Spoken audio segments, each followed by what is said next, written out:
मेरे प्यारे साधकों, साधिकाओं,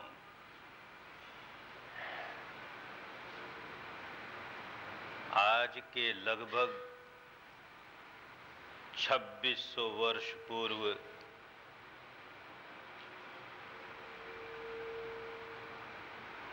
इसी आषाढ़ी पूर्णिमा के दिन भगवान बुद्ध ने जो सम्यक संबोधि प्राप्त की थी, मुक्ति का जो सम्यक ज्ञान प्राप्त किया था, उसे पहली बार बांटा।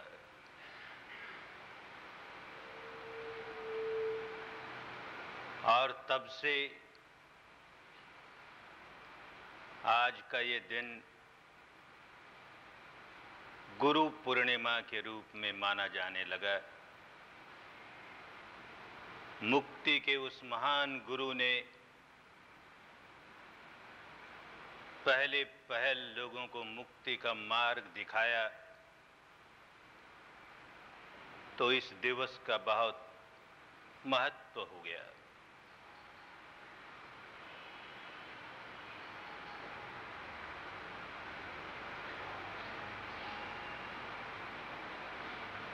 गुरु पूर्णिमा के इस दिवस को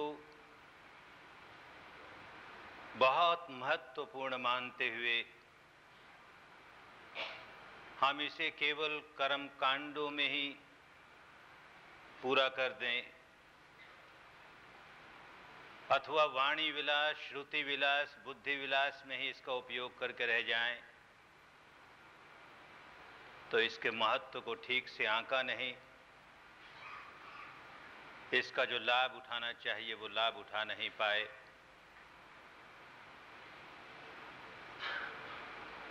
क्या महत्व है, कैसे इस महत्व का पूरा लाभ उठाया जाए।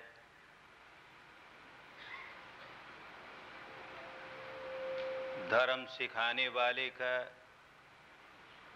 और धर्म सीखने वालों का परस्पर क्या संबंध होता है। धर्म सिखाने वाले की क्या जिम्मेदारियां होती हैं और इसी प्रकार धर्म सीखने वाले की क्या जिम्मेदारियां होती हैं। इनको अच्छी प्रकार समझकर दोनों ही सिखाने वाले और सीखने वाले अपने अपने उत्तरदायित्व को निभाएं, अपनी जिम्मेदारियों को पूरा करें, तब तो इस महत्वपूर्ण दिवस को मनाना कोई मायने रखता है। तो समझें क्या संबंध होता है। बहुत पुरानी भाषा में धर्म सिखाने वाले को, धर्म सीखने वाले को गुरु और शिष्य कहा जाता था, आज भी कहा जाता है। लेकिन जैसे बहुत से अच्छे अच्छे शब्द भी समय बीत जाने के बाद उनका सदुपयोग होने के बजाय दुरुपयोग होने लगा,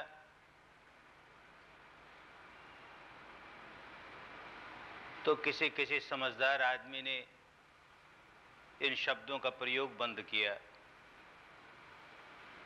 हम देखते हैं कि भगवान बुद्ध ने भी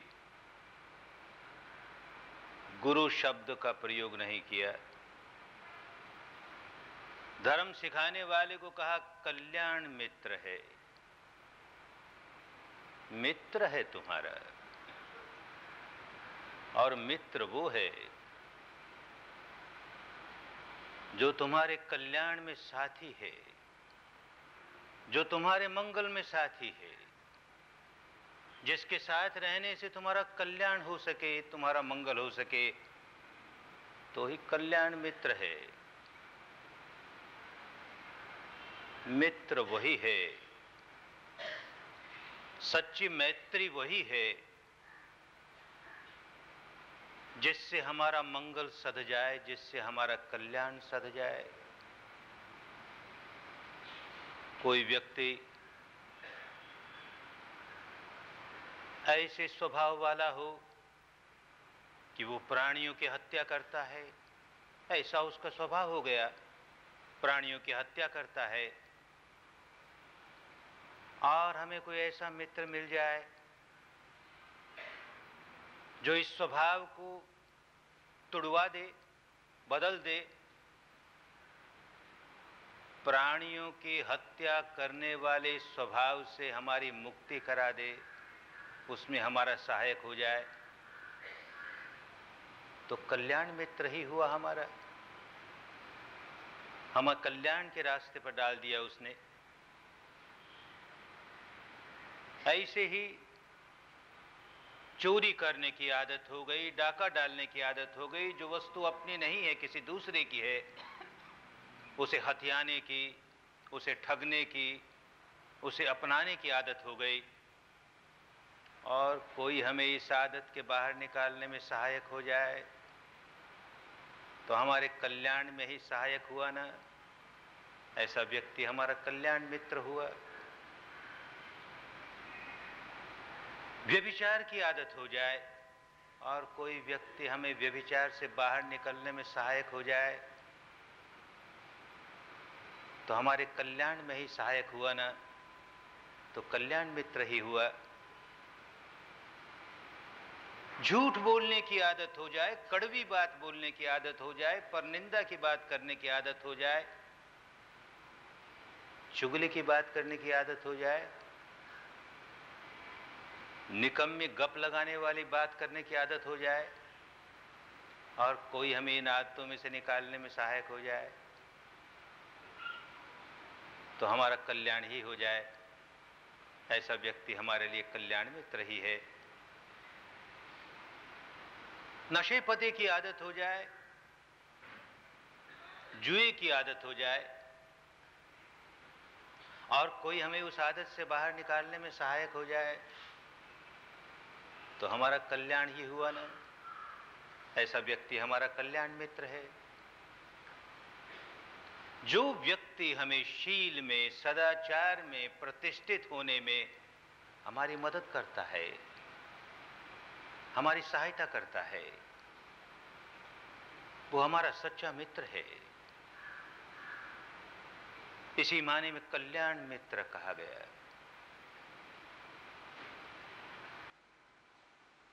मन वश में नहीं हो, बड़ा चंचल, बड़ा चपल, इधर दौड़े उधर दौड़े,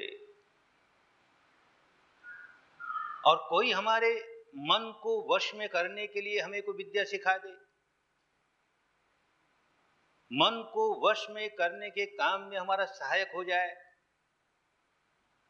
तो हमारा कल्याण ही हुआ ना, ऐसा व्यक्ति हमारा कल्याण मित्र ही होगा। मन तो वश में करना सीख लिया,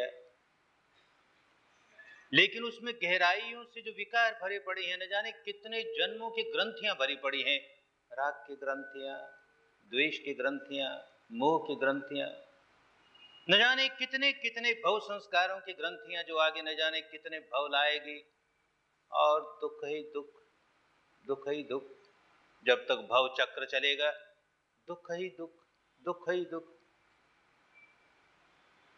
और कोई ऐसा व्यक्ति हमें मिल जाए जो इन ग्रंथियों को निकालकर इनसे छुटकारा देने का रास्ता बता दे, भव चक्र को तोड़ने का रास्ता बता दे, दुख चक्र से मुक्त होने का रास्ता बता दे, तो कल्याण ही हुआ ना, ऐसा व्यक्ति हमारा कल्याण मित्र ही है। लोगों के साथ हमारा स्वभाव ऐसा कि लोगों के साथ हमारे सारे व्यवहार दूषित, तनाव से भरे हुए, खिंचाव से भरे हुए, द्रोह दौर्मनस्य से भरे हुए, मन को निर्मल करके ऐसी अवस्था आ जाए कि सबके प्रति प्यार ही जागे, मैत्री जागे, करुणा जागे, सद्भावना जागे, ऐसी अवस्था प्राप्त करने में कोई हमारा सहायक हो जाए, कोई हमारा साथी हो जाए, तो हमारा कल्याण ही हुआ। ऐसा व्यक्ति कल्याण मित्र ही कहलाए। तो सिखाने वाले के लिए भगवान ने कल्याण मित्र शब्द का इस्तेमाल किया। लोग उन्हें भी कल्याण मित्र ही कहते थे। बार बार भगवान कहते थे कि जैसे रात बीतने पर पूरब में जरा से ललाई आने लगी, तो इस बात की द्योतक है, इस बात का संकेत है कि अब पूरब में सूरज उगेगा ही। ये पूर्व सूचना है सूरज उगने की कि उसमें उषा की ललाई आने लगी। इसी का उदाहरण दे के लोगों को समझाया, किसी को कोई कल्याण मित्र मिल जाए तो समझो मुक्ति होगी ही। पूरब के आकाश में ललाई आने लगी, सूरज उगेगा ही, कल्याण मित्र मिल गया तो मुक्ति होगी ही। इस माने में कल्याण मित्र शब्द का प्रयोग किया गया। सिखाने वाले के लिए दो शब्द और भी इस्तेमाल होते थे उन दिनों। एक शब्द था आचार्य। क्या आचार्य? जो आचरण वाला व्यक्ति हो, जिसका आचरण ठीक हो, वो आचार्य। जिसका स्वयं का आचरण ठीक नहीं, वो आचार्य क्या है? लोगों को आचरण सुधारने में कैसे मदद करेगा? तो इस माने में आचार्य। एक और शब्द उन दिनों चलता था, उपाध्याय। उपाध्याय, ध्याय माने ध्यान करना। उपाध्याय, जिसके समीप बैठकर ध्यान करें, वो उपाध्याय, जो ध्यान करना सिखाए। ये शब्द उन दिनों के प्रचलित शब्द थे। गुरु शब्द इसके पहले भी चलता था, इसके बाद भी चलता रहा। गुरु शब्द में अपने आप में कोई दोष नहीं है।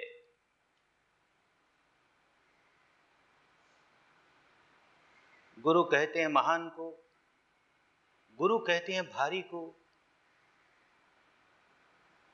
जिसमें बहुत अच्छाई आ गई, उन अच्छाइयों का वजन है तो और आदमी के मुकाबले वो भारी है, बाकी हल्के हैं। इस माने में तो ठीक। और जब बिगड़ने लगा, गुरुओं ने गुरुडम चलानी शुरू कर दी, तो सचमुच भारी हो गया गुरु, बोझ हो गया लोगों पर। ऐसा गुरु किस काम का, जो लोगों पर बोझ हो जाए। धर्म सिखाने वाला व्यक्ति कभी किसी पर बोझ नहीं बने। बड़ा सजग था ये महापुरुष, खूब जानता था कि किस तरह बातें बिगड़ती हैं। आरंभ तो होता है, देखो ये व्यक्ति कितनी अच्छी धर्म की बात सिखाता है, हमें इसका सम्मान करना चाहिए, इसकी बातें सुन करके उस रास्ते चलना चाहिए, और भाई इसकी आवश्यकता की पूर्ति भी हमें करनी चाहिए। ये तो धर्म सिखाने में लगा है, तो इसकी ज़रूरतें हम नहीं पूरी करेंगे तो कैसे होगा।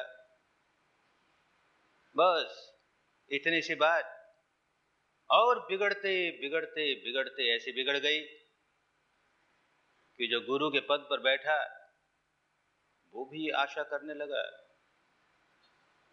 मेरे शिष्य है ना, मुझे खूब सम्मान देना चाहिए, फूल चढ़ाएं, मालाएं चढ़ाएं, मेरी स्तुति, मेरी प्रशस्ति, मेरी प्रशंसा, खूब पुस्तकें लिखी जाए मुझ पर, खूब चर्चा हो, मेरी खूब जय जयकार हो। अरे तब तो मेरे शिष्य ने, कैसे शिष्य यही नहीं करेंगे, मेरी प्रशंसा ही नहीं करेंगे, मुझे सम्मान ही नहीं देंगे, तो कैसे शिष्य हुए?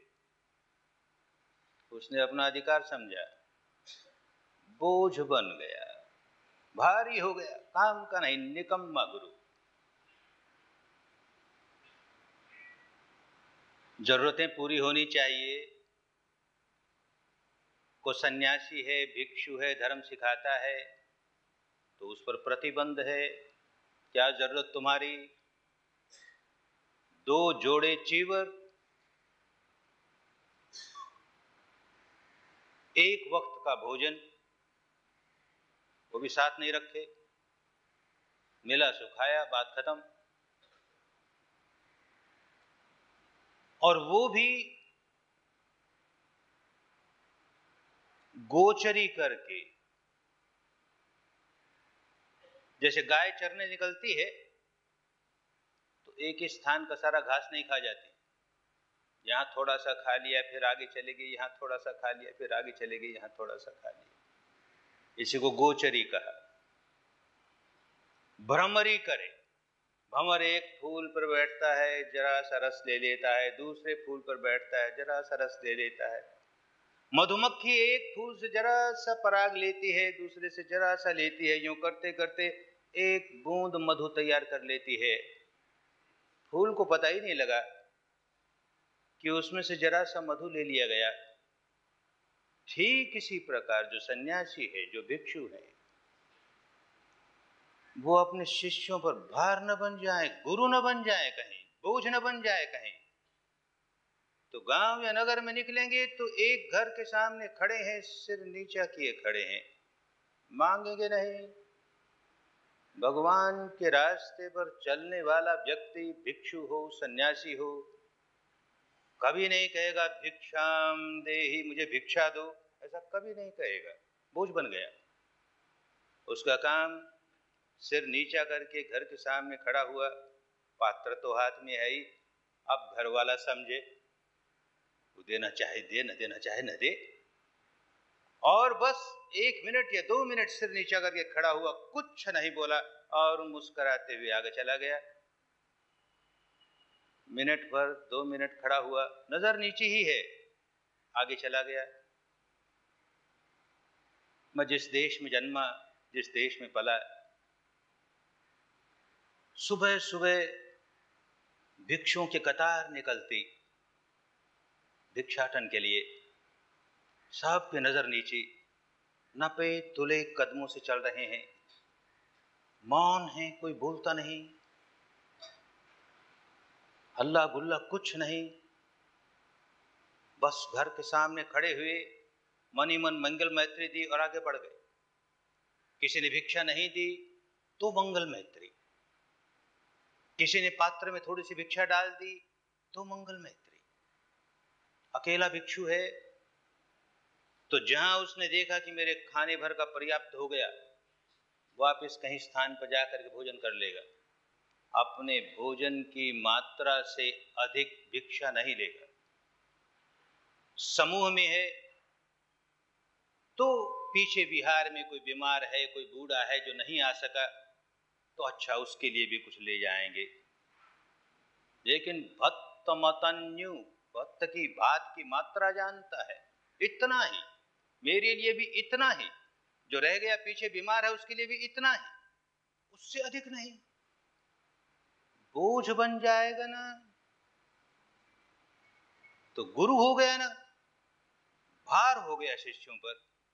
मधुकरी की जरा सा यहां से मिल गया, जरा सा यहां से मिल गया, अरे किसी पर बोझ नहीं बना। और जहां जहां जाता है वह मंगल मैत्री ही मंगल मैत्री, मंगल मैत्री ही मंत्री, तेरा मंगल हो, तेरा कल्याण हो, तेरा मंगल हो, तेरा कल्याण हो।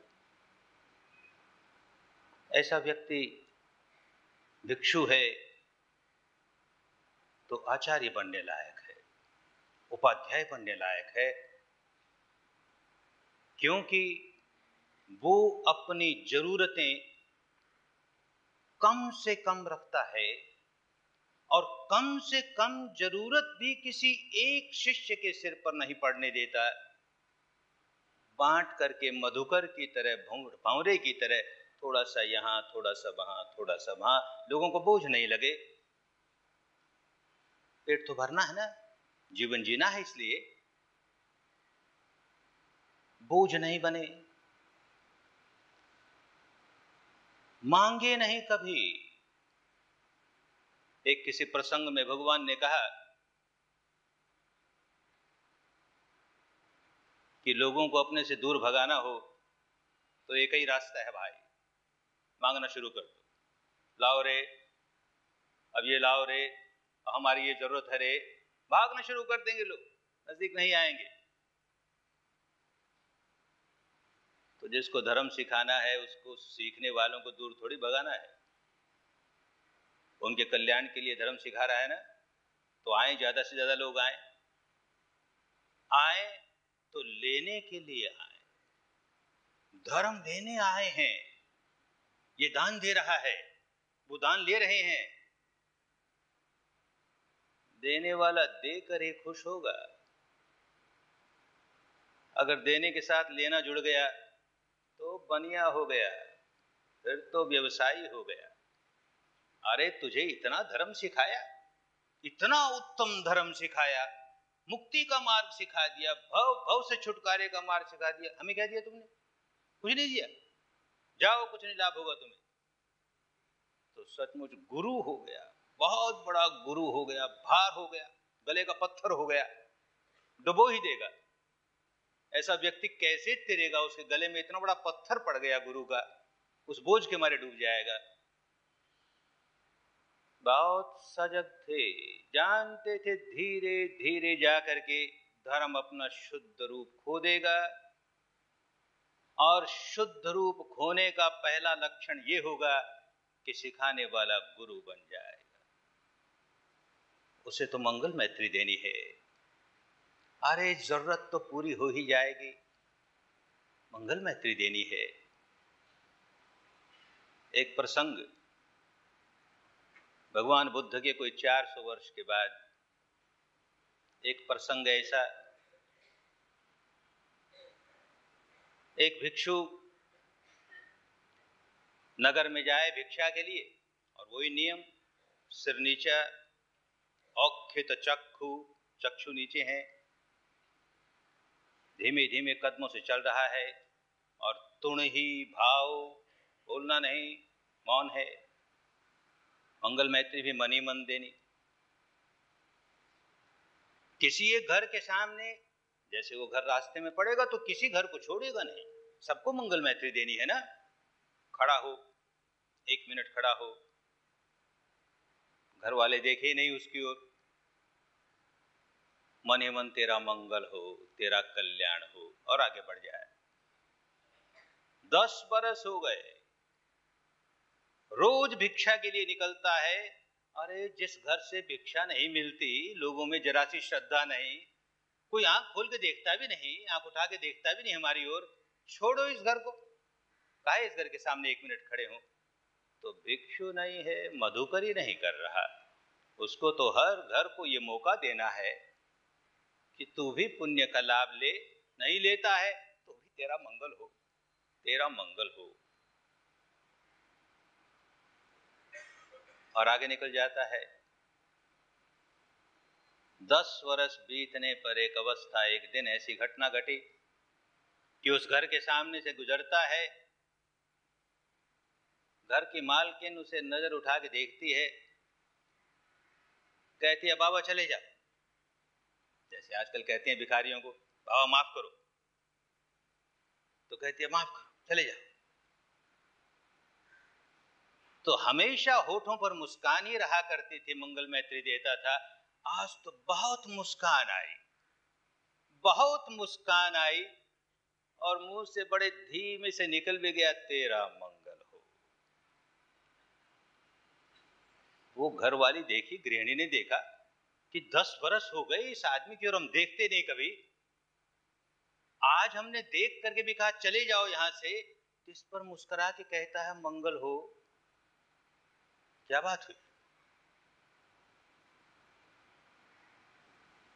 उस दिन उस गृहिणी ने गर्भ धारण किया था, और उस गर्भ में एक बहुत बड़ा ज्ञानी जन्म लेने वाला था। अरे भले निकालने के लिए ही, पर उसने एक अच्छे भिक्षु की ओर नजर उठा के देखा तो सही, उस गर्भ के बीज की वजह से देखा, अरे इसको तो अधिक मैत्री देनी है, 2 प्राणियों को मैत्री है ये, अब एक को नहीं 2 को मैत्री है,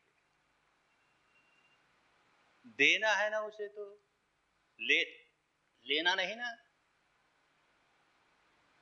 और उसे संतान हुई, उसे पुत्र हुआ। धीरे धीरे उसका मानस बदला, अब तो भिक्षु को भिक्षा देने लगी। पुत्र बड़ा हुआ, बड़ा अच्छा विद्वान हुआ, उन दिनों के शास्त्रों का बहुत बड़ा पारंगत। उसे अपना नशा, अपनी पढ़ाई का। एक दिन उसकी माँ ने भिक्षु को कहा कि महाराज बाहर से भिक्षा लेके जाते हो, आज हमारे घर कुछ अच्छे व्यंजन बने हैं, भीतर बैठ के खा लें।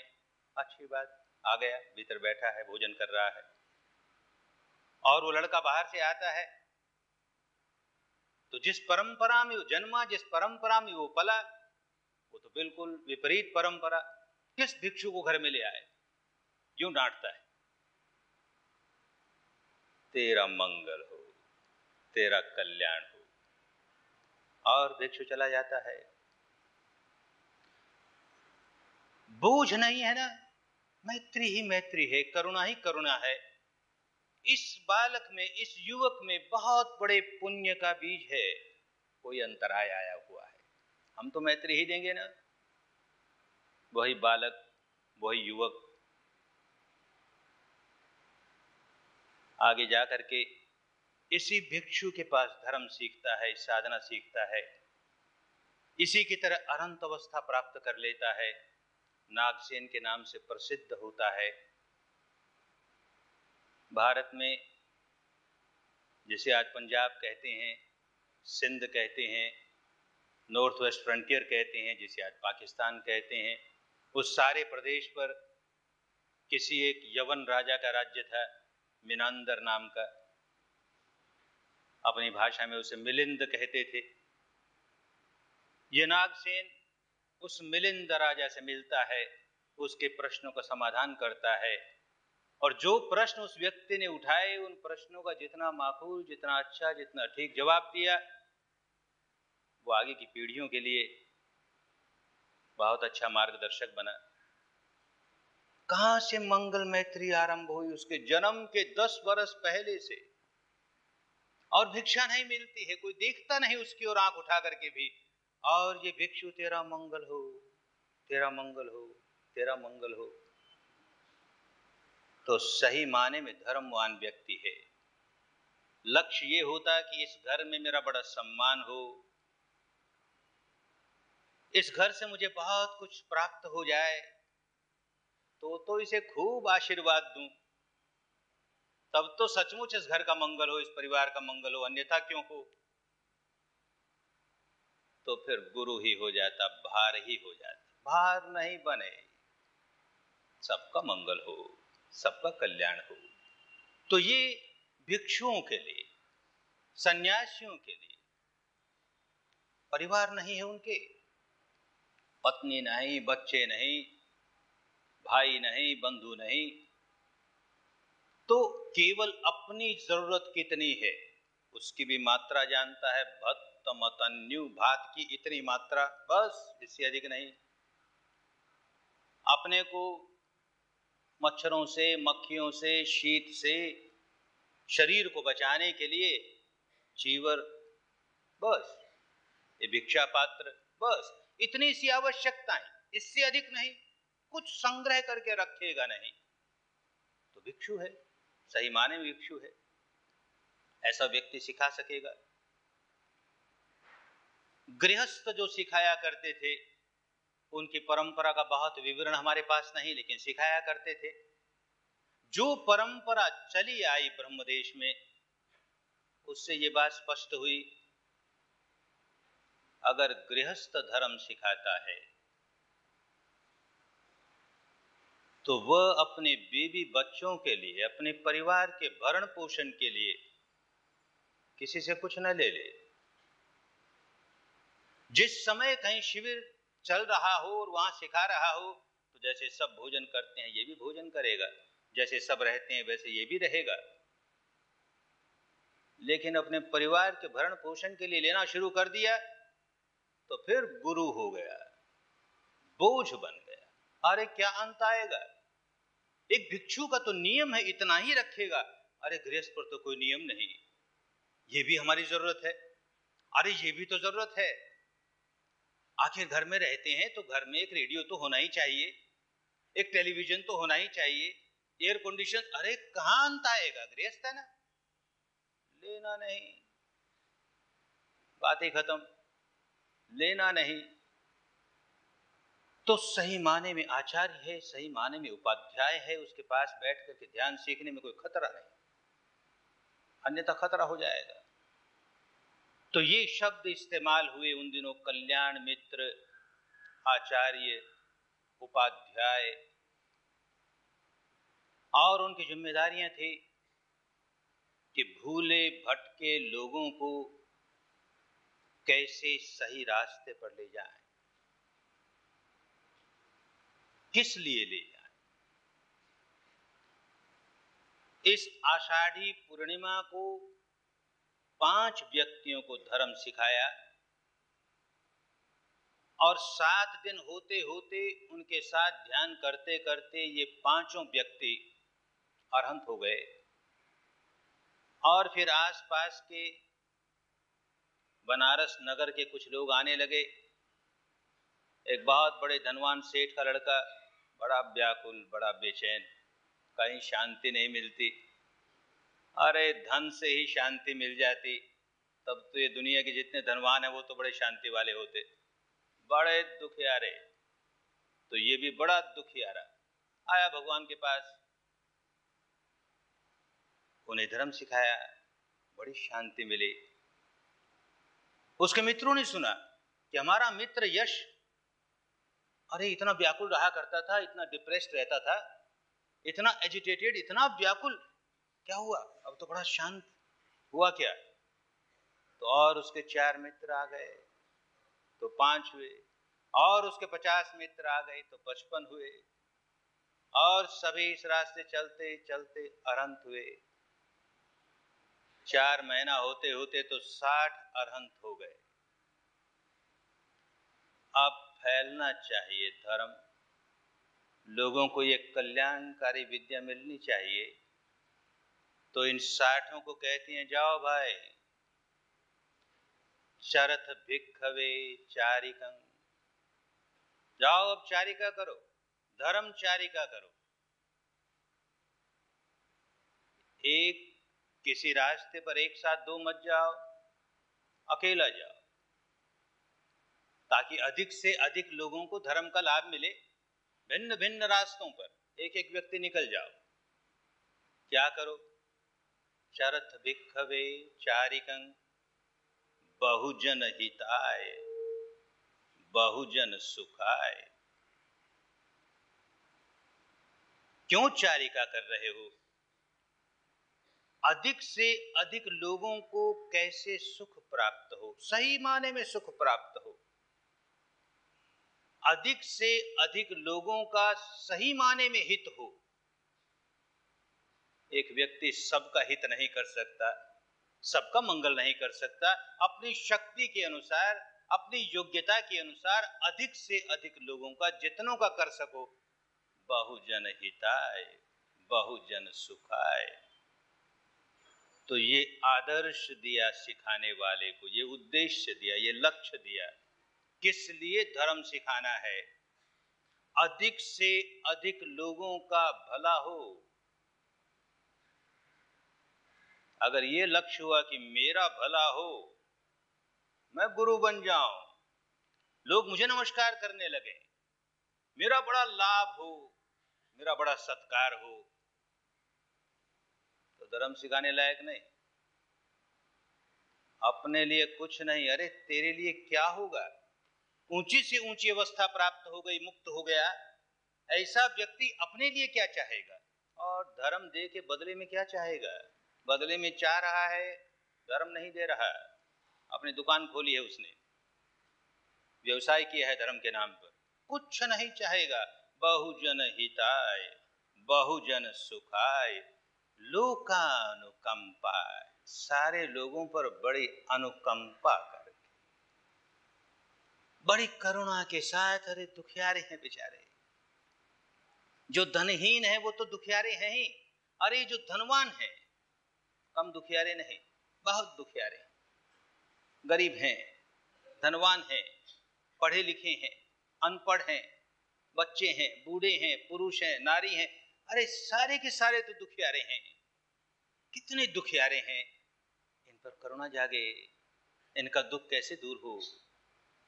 धनहीन को धन दे दो और समझो उसका दुख दूर हो गया, तो धोखे की बात हुई, थोड़ी देर के लिए दुख दूर हो गया। अगर धन से ही दुख दूर हो जाता तो जितने धनवान हैं उनको तो कभी दुख होता ही नहीं। कितने दुखियारे हरे, इनको विकारों से मुक्त होने का रास्ता सिखा दो, राग से मुक्त होने का रास्ता सिखा दो, द्वेष से मुक्त होने का रास्ता सिखा दो, मोह से मुक्त होने का रास्ता सिखा दो, बस कल्याण हो गया। इनको सही माने में सुख मिल गया, सही माने में इनका हित हो गया। तुम्हारी करुणा सफल हुई, बदले में कुछ नहीं चाहोगे, बदले में ये भी नहीं चाहेगा धर्म सिखाने वाला कि जो जो लोग मुझसे धर्म सीखने आए हैं वो मेरे बाड़े में बंध जाएं। ये गाय बकरियां हैं, कैसे इनको अपने बाड़े में बांध लूं। धर्म सिखाने वाला व्यक्ति गडरिये का काम नहीं करेगा। गडरिये का काम करता है तो समझ लो न इसको धर्म आता है न ये धर्म सिखा सकता है। धर्म सिखाने वाला व्यक्ति कभी संप्रदाय नहीं बांधेगा। संप्रदाय बांधा कि बाड़ा बांध लिया। आज से अपने को इस नाम से पुकारो, हमें ही नमस्कार करो, किसी और को नमस्कार मत कर देना, नहीं तो पाप लगेगा, नरक में चले जाओगे। हमको ही दान दक्षिणा देना, किसी और को नहीं दे देना, नहीं तो पाप लगेगा, नरक में चले जाओ। बाड़ा बांधता है, एक संप्रदाय खड़ा करता है, लोगों में अंधविश्वास फैलाता है। धर्म नहीं सिखाता तो बदले में कुछ चाहेगा, किसी प्रकार से भी बदले में कुछ अपेक्षा रखेगा, बांधेगा लोगों को, हानि कर देगा लोगों की। तो केवल एक ही लक्ष्य है, बहुजन हिताय बहुजन सुखाय। लोगों पर अनुकंपा करते हुए, करुणा करते हुए, दुखियारे हैं, इनको दुख से मुक्त होने का रास्ता कैसे मिल जाए, बस एक ही लक्ष्य है, कैसे मिल जाए। तो धर्म बांटे, बौद्ध धर्म नहीं बांटे, जैन धर्म नहीं बांटे, उलझ जाएगा नहीं तो। हिंदू धर्म नहीं बांटे, मुस्लिम धर्म नहीं बांटे, उलझ जाएगा। धर्म बांटे, धर्म बांटता है तो सत्य बांटता है, सच्चाई बांटता है, कुदरत का कानून क्या है ये सिखाता है, जो कि बौद्ध पर भी लागू होता है, जैन पर भी लागू होता है, हिंदू पर भी, मुसलमान पर भी, ब्राह्मण पर भी, शूद्र पर भी, काले पर भी, गोरे पर भी, सब पर लागू होता है। वो धर्म सिखाता है लोगों को, तो धर्म सिखाने लायक है। अगर बौद्ध धर्म सिखाने लगा, कि जैन धर्म सिखाने लगा, कि हिंदू धर्म सिखाने लगा, कि ईसाई धर्म सिखाने लगा, तो बंध गया संप्रदाय में। इस बेचारे को खुद धर्म नहीं आता, इसे खुद को नहीं पता धर्म क्या होता है, ऐसा व्यक्ति क्या धर्म सिखाएगा, सिखा ही नहीं पाएगा। कुदरत का कानून क्या कहता है ये सिखाता है, कुदरत का कानून ये कहता है, विश्व का विधान ये कहता है, जैसे ही अपने भीतर राग जगाओगे कुदरत तुम्हें दंड देना शुरू कर देगी, व्याकुल हो जाओगे, बेचैन हो जाओगे। जैसे ही अपने भीतर द्वेष जगाओगे कुदरत तुम्हें दंड देना शुरू कर देगी, व्याकुल हो जाओगे, बेचैन हो जाओगे।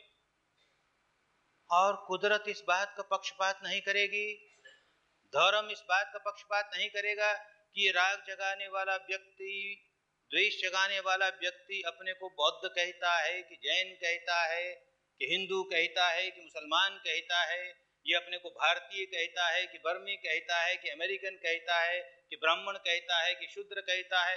वो नहीं देखेगी प्रकृति। जिसने क्रोध जगाया, द्वेष जगाया, दुर्भावना जगाई, इसी तरह राग जगाया, वासना जगाई, जिसने जगाई वही व्याकुल हो गया, और जितनी जगाई उतना व्याकुल हो गया। बस इसको धर्म कहते हैं। कुदरत का ये कानून है भाई। और राग जगाना बंद कर दें, द्वेष जगाना बंद कर दें, दुर्भावना जगानी बंद कर दें, चित्त को निर्मल रखें। निर्मल चित्त होगा तो अपने स्वभाव से उसमें मैत्री जागेगी, उसमें करुणा जागेगी, उसमें सद्भावना जागेगी। तो फिर कुदरत का कानून है, धर्म है, विधान है कि पुरस्कार मिलना शुरू हो जाएगा, तुरंत पुरस्कार मिलेगा। इतना मन प्रसन्न होगा, जैसे ही मैत्री जगाई, तेरा मंगल हो, तेरा कल्याण हो, तेरा भला हो, भीतर बड़ी शांति मालूम होने लगी, बड़ा सुख मालूम होने लगा। अरे पुरस्कार मिला ना प्रकृति का। बंधे बंधाए नियम भाई, प्रकृति नहीं देखेगी इस बात को कि ये मैत्री जगाने वाला व्यक्ति, ये करुणा जगाने वाला व्यक्ति, ये सद्भावना जगाने वाला व्यक्ति अपने को हिंदू कहता है कि बौद्ध कहता है कि जैन कहता है कि मुसलमान कहता है, इसने पीले कपड़े पहने हैं कि सफेद कपड़े पहने हैं कि काले पहने हैं कि कुछ नहीं पहना है। नहीं देखती प्रकृति इन सारी बातों को। क्या जगाया मन में, जो जगाया वैसा ही फल मिला, तत्काल फल मिला। बस इसी को धर्म कहा जाता था। उलझ गए संप्रदाय के जंजाल में आकर के, तो धर्म सिखाए। कैसा धर्म? आदि कल्याण, मध्य कल्याण, पर्युषण कल्याण। आदि में कल्याणकारी, मध्य में कल्याणकारी, अंत में कल्याणकारी। तो धर्म है। सब जगह कल्याण ही कल्याण है, हर कदम कल्याण ही कल्याण है। आदि क्या होती है? धर्म के रास्ते चलने वाला पहले शील सदाचार का पालन करना सीखता है। एक व्यक्ति दुष्शील जीवन जीता हो, दुराचारी का जीवन जीता हो, अब बदल गया, अब सुशील जीवन जीने लगा, अब सदाचार का जीवन जीने लगा। अरे यही मंगल शुरू हो गया, यही कल्याण शुरू हो गया। तो आदि में कल्याणकारी। अब अगला कदम मन को वश में करना सीखता है, चित्त को समाधिस्थ करके समाहित करना सीखता है। तो मध्य में कल्याणकारी, रास्ते के बीच रास्ते पर आया, मध्य में आया तो और कल्याणकारी, शील का पालन करने लगा, अब समाधि का भी अभ्यास करने लगा, ये भी कल्याणकारी। और आगे जाता है, अपनी प्रज्ञा जगाता है, तो भीतर जो राग की जड़ें हैं, जो द्वेष की जड़ें हैं, उन्हें निकाल के बाहर करता है, जो भीतर की ग्रंथियां उन्हें निकाल के बाहर करता है, चित्त को निर्मल करता है। अरे अंत में कल्याणकारी, निर्वाण का साक्षात्कार कर लेता है, मुक्ति का साक्षात्कार कर लेता है, इंद्रियातीत भवातीत अवस्था का साक्षात्कार कर लेता है। इसी जीवन में ध्यान करते करते उस अवस्था का साक्षात्कार कर लेता है। अरे अनंत कल्याण हो गया, इससे बड़ा और क्या कल्याण होगा? आदि में कल्याणकारी, मध्य में कल्याणकारी, अंत में कल्याणकारी। यही धर्म सिखाओ, और कोई बात नहीं। और कैसा धर्म? केवलं परिपूर्णं, केवलं परिशुद्धं। परिपूर्ण है, परिशुद्ध है। परिपूर्ण किस माने में? कि इसमें कुछ जोड़ने को जगह ही नहीं, पूर्ण है। शील समाधि प्रज्ञा के रास्ते चलने वाले व्यक्ति को और कुछ करने की आवश्यकता नहीं, परिपूर्ण है, कुछ जोड़ने की इसमें जरूरत नहीं। परिशुद्ध है, इसमें से कुछ निकालने की जरूरत नहीं, इसमें कोई ऐसी खोटी बात नहीं कि इसको तो निकालो भाई। अरे ऐसा परिशुद्ध है, इसमें निकालने को कुछ नहीं, इतना परिपूर्ण है, इसमें जोड़ने को कुछ नहीं। ऐसा धर्म सिखाओ। और कैसे सिखाओ? प्रकाशित करो। पहले का देशत है, देशना दो धर्म के, दो लोगों को धर्म का दान दो, सिखाओ। फिर कहा प्रकाशित, प्रकाशित करो। कैसे प्रकाशित करे? अपने जीवन में उतारे तो प्रकाशित हो, लोग देखें कि सिखाने वाला कैसा जीवन जीता है, तब प्रकाशित हुआ, धर्म प्रकाश में आ गया। देख धर्म का जीवन जीने वाला ऐसा होता है, तब लोग चलेंगे ना धर्म के रास्ते। नहीं कैसे चलेंगे? अंगली उठाकर कहे कोई इस रास्ते चलो, बहुत अच्छा रास्ता है, उस रास्ते लोग पीछे जाएंगे, पहले तुम्हारी अंगुली को देखेंगे, जो अंगली उठी है उसको देखेंगे, उस पर धब्बे लगे हो, खून लगा हो, मैल लगा हो, तो लोग दूर भागेंगे, कैसा आदमी है। अरे तो प्रकाशित करो धर्म को, अपने जीवन में उतार के प्रकाशित करो। ये सारी बातें सिखाने वाले के लिए और इसी तरह सीखने वाले के लिए। कोई हमारा आचार्य है, कोई हमारा गुरु है, उसने हमें कहा कि ऐसा करो तुम्हारा बड़ा कल्याण हो जाएगा, ऐसा करो ये धर्म का रास्ता है, तुम्हें मुक्ति मिल जाएगी। और क्योंकि गुरु महाराज ने कहा है तो गुरु वचन प्रमाण, बाबा वचन प्रमाण या शास्त्र वचन प्रमाण, तो इसलिए हम मान रहे हैं। भटक जाएगा। धर्म के रास्ते चलने वाला व्यक्ति ऐसा नहीं करता। मनुष्य है ना, मनन करना, चिंतन करना, प्रकृति ने उसे ये धर्म दिया है, ये स्वभाव दिया है। तो जो बात सुनेगा अपनी बुद्धि के तराजू पर तौल कर देखेगा, तर्क के कसौटी पर कस कर देखेगा, ये आदमी जो कह रहा है ठीक है ना, ठीक है ना, कम से कम बुद्धि के स्तर पर तो ठीक है ना। अंधविश्वास के साथ किसी के पीछे चलने लगा तो समझो मनुष्य का ही गुण खो दिया। ये पशुओं का काम है। एक भेड़ जिस ओर जाए तो सारी भेड़ उस ओर जाएंगी, भले वो खड्डे में गिरे तो सारी खड्डे में गिरेंगी। ये तो पशुओं का स्वभाव है, मनुष्य का स्वभाव नहीं। तो जो बात सुनेगा धर्म की, उसे समझेगा, चिंतन करेगा, मनन करेगा। उतना ही नहीं, अब उसे धारण करके देखेगा, फिर जांचेगा सचमुच धारण करने में मेरा कल्याण है या नहीं। कल्याण है, ये समझ में आ गया, बुद्धि के स्तर पर भी समझ में आ गया कि बात तो बहुत ठीक है, तर्क संगत है, युक्ति संगत है, धर्म संगत है। और जरा सा अभ्यास करके भी देख लिया, ठीक है, कल्याणकारी है, इसमें मेरी हानि नहीं होती। बस इतना करने के बाद तो अब चलना ही चलना। लंबा रास्ता है, चलना ही चलना। अब चले नहीं और ये समझे कि गुरु महाराज हमें तार देंगे, कृपा हो जाएगी गुरु महाराज की, हम पर तो कृपा हो ही जाएगी। क्यों भाई, तुम पर क्यों कृपा हो जाएगी? तुम चढ़ावा ज्यादा चढ़ाओगे इसलिए, तुम प्रशंसा ज्यादा करोगे इसलिए, फूल की मालाएं ज्यादा पहनाओगे इसलिए, लोगों में बहुत बड़ाई करते फिरोगे, हमारे गुरु महाराज ऐसे ही चमत्कारी हैं कि अरे जिसकी ओर नजर उठा दें बस वही तर जाए, इसलिए तुम्हें मुक्त कर देंगे। तो ऐसा ही पागल गुरु, ऐसे ही पागल शिष्य, धर्म वरम नहीं। वहां पर जहां जहां गुरुडम चलता है, गुरुडम के माने जहां गुरु कहता है बस मेरी शरण आ जाओ, मेरा काम है मुक्त करना, तुम्हारा काम शरण आना, हमारा काम मुक्त करना, बस डूब गया। दोनों गुरु तो डूबा ही, ऐसा डूबा हुआ व्यक्ति बहुत भारी है, पत्थर की तरह भारी है, तो डूब गया। साथ साथ बेचारे चेले और चेलकी को भी ले डूबा, इतना वजन लिया हुआ चलता है। मैं तार दूंगा, मेरे शरण आ जाओ, मैं कर दूंगा तुम्हारे लिए कुछ।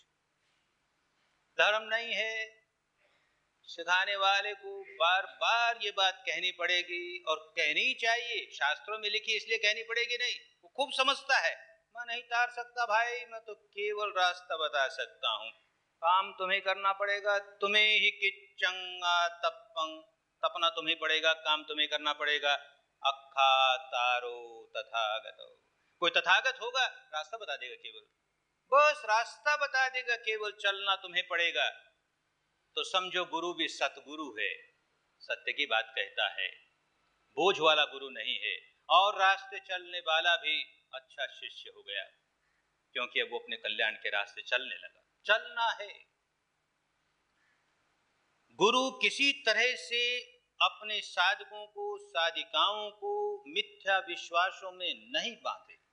वो बंधते हों तो खंडन करे उस बंधन का, बंधने न दे लोगों को। अपने पांव पर खड़ा होना सिखाए, अपने पांव पर खड़े होकर चलोगे तो मुक्त अवस्था पर पहुंचोगे। दूसरे के कंधे पर चढ़कर कोई व्यक्ति आज तक मुक्त अवस्था तक नहीं पहुंचा, तुम भी नहीं पहुंच पाओगे। इस बात को बार बार कहता जाए, और अच्छा शिष्य हो जो इस बात को स्वीकार करे कि गुरु से तो मुझे रास्ता मिल गया, अच्छा रास्ता मिल गया, मैंने जांच के देख लिया, बुद्धि से परख के देख लिया, तर्कों से समझ के देख लिया, और चल के भी देख लिया, अच्छा रास्ता है। अब चलना तो मुझे ही पड़ेगा, जितना समय लगे लगे। मैंने कितने विकार इकट्ठे कर रखे हैं, उनको दूर करने में अधिक समय लग सकता है, लगे, निकलती तो है ना, ये जांचता रहे, मेरे विकार निकल तो रहे हैं ना, जरा जरा तो कम हो रही है ना। अरे 100 मण का बोझ लिए चल रहा हूं, 1 मण तो उतरा, 2 मण तो उतरा, कुछ तो उतरा, कुछ तो हल्के हुए तो ठीक रास्ता है। चलते चलते 99 मन भी उतर जाएंगे, 100 के 100 मन उतर जाएंगे, हम मुक्त हो जाएंगे, रास्ता ठीक मिल गया हमें, अब चलना है। तो अब ये सारी की सारी जिम्मेदारी शिष्य पर आई कि चलना है। गुरु पर एहसान नहीं कर रहा चल करके, अपने आप पर एहसान कर रहा है। अपने भले के लिए चलना है, अपने मुक्ति के लिए चलना है, चलना है। गुरु के प्रति आदर भाव है कि इस व्यक्ति ने हमें रास्ता बता दिया चलने का, हमें प्रोत्साहन दे दिया, बस बाकी तो काम हमें करना है। अब आज के भारत में, हो सकता है 2500 वर्ष पूर्व के भारत में भी ऐसा रहा हो, इतने संप्रदाय और उनकी भिन्न भिन्न मान्यताएं और उनके भिन्न भिन्न कर्मकांड, बेचारे उलझे हुए लोग। जिस किसी परंपरा का व्यक्ति होगा, जिस किसी बाड़े में बंधा हुआ पशु होगा, गाय बकरियां ही बंधती है बाड़े में, मनुष्य कहां बंधे, लेकिन बंध गया, तो जिस किसी बाड़े में बंधा हुआ है उसको तो वो बाड़े की जो चारों ओर का बंधन है वही प्रिय लगता है, और बाड़े में बंधा है तो कर्मकांड करता है, बाड़े में बंधा है तो वेशभूषा को महत्व देता है, और बाड़े में बंधा है तो किसी दार्शनिक मान्यता को महत्व देता है। अब वैसा व्यक्ति धर्म के रास्ते भी चले, शील का पालन करता हुआ, सच्चाई के आलंबन पर अपने मन को स्थिर करता हुआ, अपने अंतर मन की गहराइयों से विकारों को निकालता हुआ मुक्ति के रास्ते पर चले, और साथ साथ ये भी चाहे कि बाड़ा तो यही, इसी बाड़े में बंधा रहूं, हमारे बाड़े के जो कर्म कांड हैं, अरे वही तो धर्म है, वही छूट जाएगा। नया नया आदमी तो ऐसा कहता है हमारे पास आकर के, ये साधना तो सुनी हमने, बहुत अच्छी है, आपकी बातें भी बहुत अच्छी है, लेकिन डर यही लगता है कि हमारा तो सारा धर्म कर्म छूट जाएगा। साधना में आएगा तो धर्म कर्म छूट जाएगा, तो किसको धर्म कर्म मानता है बेचारा? अपने कर्म कांडों को धर्म कर्म मानता है, अपनी दार्शनिक मान्यता को धर्म कर्म मानता है, अपनी वेशभूषा को धर्म कर्म मानता है, उसके लिए वही धर्म कर्म है। मन चाहे जितना विकृत हो, राग से भरा हो, द्वेष से भरा हो, व्याकुल हो, दुश्शील हो, वो अधर्म नहीं है। उसको उससे छुटकारा पाना धर्म नहीं है। लेकिन हमारी जो परंपराओं की रूढ़ियां हैं, हमारी जो परंपराओं के कर्मकांड हैं, हमारे जो परंपरा की दार्शनिक मान्यता है, वो छूट जाए तो धर्म छूट गया, ऐसा बिना शिविर किया हुआ आदमी कहे तो करुणा आती है। बेचारा अभी उलझा है, इसे नहीं पता क्या धर्म होता है। कोई एक शिविर में आकर भी ऐसा कहे तो भी मुस्कुराते हैं, बेचारे को भी नहीं समझ में आया। 2 शिविर में आकर भी कहे, अरे 10 शिविर में भी आकर कहे तो बड़ा निकम्मा आदमी है, कुछ पल्ले नहीं पड़ा रे इसके, किसको धर्म मान रहा है? ऐसा व्रत उपवास कर लूंगा तो बड़ा धर्मवान हूं, ऐसा कर्मकांड कर लूंगा तो बड़ा धर्मवान हूं, ऐसी दार्शनिक मान्यता मानता हूं तो बड़ा धर्मवान हूं, इसी में जांचता है अपने आप को। अरे मेरे जीवन में शील सदाचार उतरा कि नहीं, मेरा मन वश में होने लगा कि नहीं, मेरा मन निर्मल होने लगा कि नहीं, इस मापदंड से मापना शुरू करे और कहे कि अभी पूरा धर्मवान नहीं हुआ भाई, जरा जरा हो रहा हूं, धर्मवान होने के रास्ते चल रहा हूं, वो आदमी धर्मवान बन जाएगा। जो साधना करेगा विपश्यना की, लेकिन उसे तो गौण समझेगा, ये तो गुरु महाराज से सीख लिया, इससे सिर दर्द ठीक हो जाता है ना, माइग्रेन ठीक हो जाएगी, इससे ये गठिया है ना हमारी, ये ठीक हो जाएगी, ओ इससे हमको जो एक बार हार्ट का अटैक आया था ना वो अब नहीं आएगा, हमको जो प्रेशर रहता है ना वो ठीक हो जाएगा। तो भाई उसके लिए धर्म इसी काम का है। उसने एक अस्पताल मान ली कि उसमें ये रोग ठीक हो जाएंगे, और असली धर्म तो हमारा वो जो सुबह सुबह आंख बंद करके हम सामायिक करते हैं, हम प्रतिक्रमण करते हैं, हम कायोत्सर्ग करते हैं, हम स्थित प्रज्ञ होते हैं, हम अनासक्त होते हैं, हम ये पाठ कर लेते हैं, हम वो पाठ कर लेते हैं। अरे तो 10 क्या 100 शिविर लेकर आकर के भी वैसा ही रहा, बाड़े में बंधा हुआ रहा। नई बात समझ में आई? समझनी चाहिए।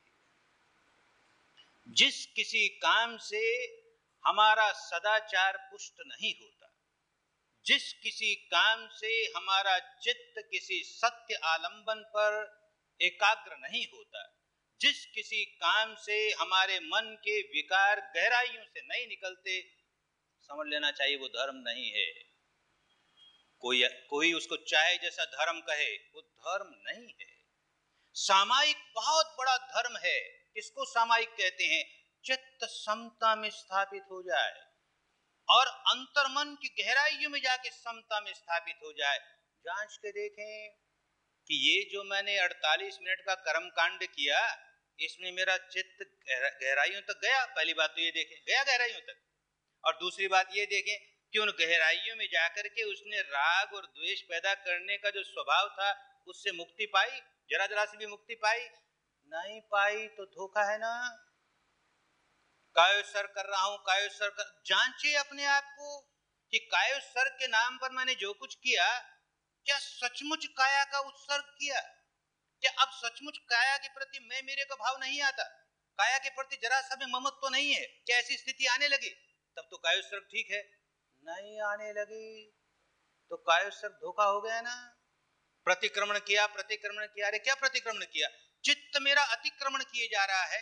राग की ओर जाता है तो अतिक्रमण करता है, द्वेष की ओर जाता है अतिक्रमण करता है। मैंने उसे मोड़ा कि नहीं? तो प्रतिक्रमण किया। गलत रास्ते अतिक्रमण करने वाले चित्त को प्रतिक्रमण करके सही रास्ते पर लाया तो प्रतिक्रमण हुआ नहीं। कैसा प्रतिक्रमण हुआ रे? धोखा ही धोखा ना। स्थित प्रज्ञ हुआ। क्या स्थित प्रज्ञ हुआ? क्षण प्रतिक्षण प्रज्ञा कायम रहे तो स्थित हुआ प्रज्ञा में। तो क्षण प्रतिक्षण प्रज्ञा कायम रहे, उसी को संप्रज्ञान कहा, उसी को संपजन्य कहा। ये अभ्यास कर रहा हूं क्या? सोते जागते खाते पीते चलते फिरते हर अवस्था में प्रज्ञा कायम है क्या? तो स्थित प्रज्ञ हुआ। अन्यथा केवल स्थित प्रज्ञता का पाठ करने से स्थित प्रज्ञ कैसे हो गया रे? धोखा है ना। इस मापदंड से हर साधक, हर शिष्य अपने आप को मापेगा कि मैं सचमुच धर्म के रास्ते चल रहा हूं कि नहीं, सचमुच मेरे राग दूर हो रहे हैं कि नहीं, सचमुच मेरे द्वेष दूर हो रहे हैं कि नहीं। नहीं हो रहे तो विपश्यना के नाम पर भी कोई धोखा है, कोई कर्मकांड है। तो अपने मार्गदर्शक से एक बार नहीं 100 बार मिल करके इसका स्पष्टीकरण करे। मेरे विकार कुछ कुछ तो निकलने चाहिए ना, कुछ कुछ तो सुधार होना चाहिए ना। कुछ नहीं हो रहा तो कहीं कहीं कोई ना कोई भूल कर रहे हो। अगर सचमुच शुद्ध धर्म के रास्ते चलते हो, शील का पालन करते हुए, जो सच्चाई का आलंबन है, अपने ही 3.5 हाथ की काया के भीतर अपने शरीर और चित्त से संबंधित कोई आलंबन है, उस आलंबन का आधार बना करके चित्त को एकाग्र कर रहे हो और अपने शरीर पर होने वाली इन संवेदनाओं को देखते देखते उनके प्रति जो राग पैदा करने का, द्वेष पैदा करने का स्वभाव था, उसे तोड़ रहे हो, तो विपश्यना ठीक कर रहे हो। और नहीं तो विपश्यना के नाम पर भी कहीं उलझ गए। धोखा तो ये हो रहा हम विपश्यना कर रहे हैं और विपश्यना नहीं कर रहे। कौन जाने उसके साथ साथ कोई मंत्र जोड़ दिया, कौन जाने उसके साथ साथ कोई शब्द जोड़ दिया। अरे यही जोड़ दिया अनिच्छा अनिच्छा अनिच्छा, जपने लगे अनिच्छा अनिच्छा अनिच्छा, तो चित्त तो खूब एकाग्र हो जाएगा। अनिच्छा अनिच्छा, आलंबन कहाँ? क्या आलंबन? वो तो केवल बनाया हुआ बनावटी आलंबन है ना। तुम्हारे शरीर और चित्त से संबंधित आलंबन हो। सांस हो तो शरीर और चित्त दोनों से संबंधित है। इसके सहारे सारे चित्त एकाग्र हुआ तो सही आलंबन के सहारे चित्त एकाग्र हो रहा है। तो कोई शब्द जोड़ दिया होगा, कोई रूप जोड़ दिया होगा, कोई आकृति जोड़ दी होगी, कोई न कोई दार्शनिक मान्यता थोपने लगे होंगे। ये तो हमारी मान्यता ठीक है ही और बस इसी मान्यता का दर्शन कर रहे हैं हम। तो हमारी जो मान्यता है उसका दर्शन हो रहा है, उसका दर्शन हो रहा। तो अरे मिथ्या में पड़ गए ना, सच्चाई छोड़ दी ना। जो जो अनुभव हो रहा है, जिस जिस क्षण जो जो अनुभव होता चला जाए, उस क्षण की वही सच्चाई है। ऐसा समझ करके, ऐसा मान करके जो कदम कदम चलता है उसके जीवन में परिवर्तन आना ही होगा, आता ही चला जाएगा। बहुत बड़ी जिम्मेदारी है धर्म के रास्ते चलने वाले साधक की, साधिका की। अपने कल्याण के लिए तो जिम्मेदारी है ही। मुक्ति का मार्ग मिल गया, इतना सही मार्ग मिल गया, इतना कल्याणकारी मार्ग मिल गया, मनुष्य जीवन में मैं इसका लाभ उठाऊं, मनुष्य जीवन को सार्थक करूं, ठीक बात। लेकिन एक और बड़ी जिम्मेदारी है साधक की, साधिका की, कि जो साधक नहीं है वो मेरी ओर देखते हैं कि ये तो पुराना साधक है, अरे इतने वर्षों से साधना करता है, अभी भी शराब पीता है, अभी भी जुआ खेलता है, अभी भी विचार करता है, अभी इसमें ये दोष है, अभी इसमें ये दोष है। अरे तो जिनमें थोड़ी बहुत श्रद्धा जागी होगी धर्म के प्रति वो और समाप्त हो जाएगी, और जिनमें बिल्कुल श्रद्धा नहीं है वो और दूर भागेंगे। पहले से श्रद्धा नहीं है और ये देखेंगे इस तरह के लोग हैं तो दूर भागेंगे। तो जिनमें श्रद्धा है उनकी श्रद्धा हमने खत्म कर दी, जिनमें श्रद्धा नहीं थी उनकी श्रद्धा नहीं जगने दी, लोगों का अकल्याण किया, अमंगल किया, लोगों की हानि की। और ये जिम्मेदारी खूब समझता रहेगा, मेरे ही कल्याण के लिए नहीं, अनेकों के कल्याण के लिए।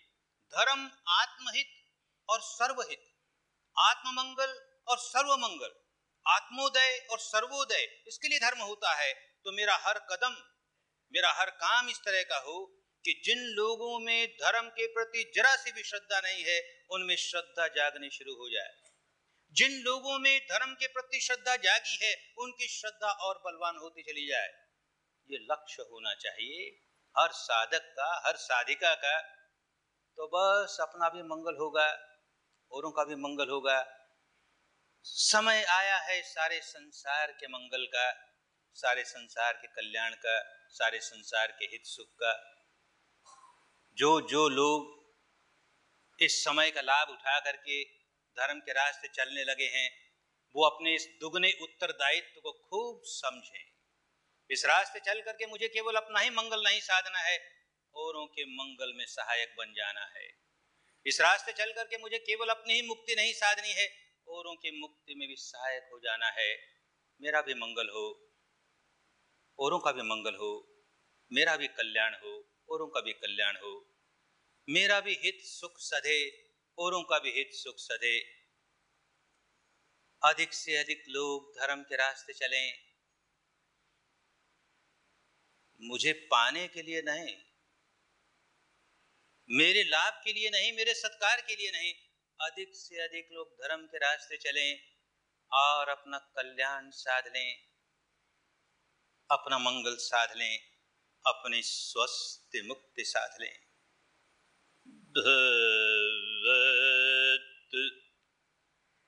सर्व मंगलं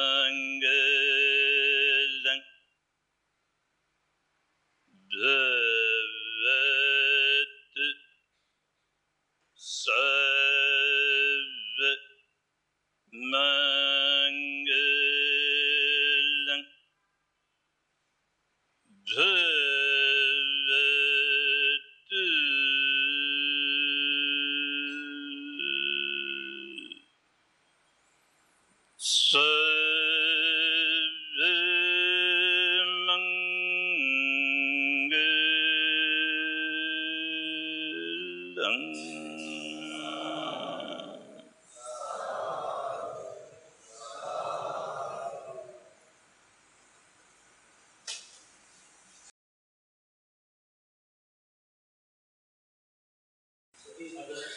स्थान पर बैठे हैं, अगर किसी को कोई प्रश्न पूछना हो तो कृपया थोड़े आगे आके गुरु जी से प्रश्न पूछ सकते हैं।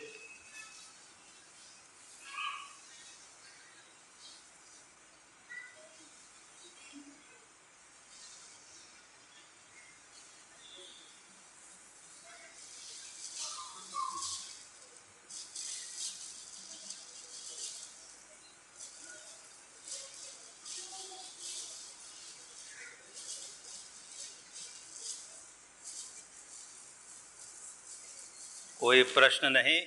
बहुत अच्छी बात, सब धर्म को खूब समझे हुए हैं, क्या प्रश्न करें। अब चलो धर्म पर, यही करना है। बातें तो बहुत हुई। हाँ बेटी आओ, आओ आ गया।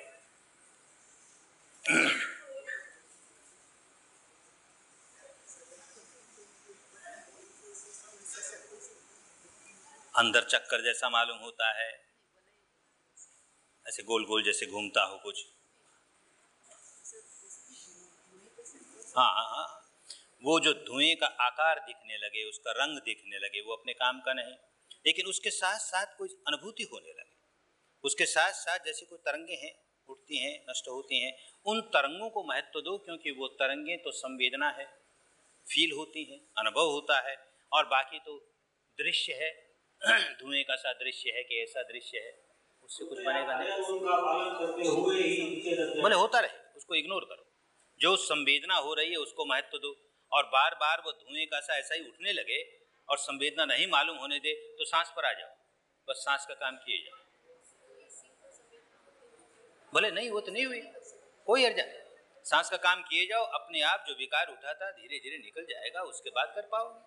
बड़े धीरे से काम करना पड़ता, कभी सांस का काम कर लिया, कभी केवल हथेली पर ध्यान किया, केवल पगथली पर ध्यान किया, तो जो विकार ऐसे चक्कर लगा के निकलने वाला था उसको सीधा रास्ता मिल जाएगा, हथेली पगथली से निकल जाएगा। रोकना चाहिए, जो ऐसे हिलने लगे, धर्म का रास्ता है, शांति का मार्ग है, हमारा शरीर ही शांत नहीं है, हिलता डुलता है, तो रोको उसको, बलपूर्वक रोको। नहीं, हमको साधना करनी है, ये तो भगवान बुद्ध का, शांति के महाराज का, शांति के नाथ का मार्ग है, हमको शांत तरीके से आगे बढ़ना है, ऐसे रोको।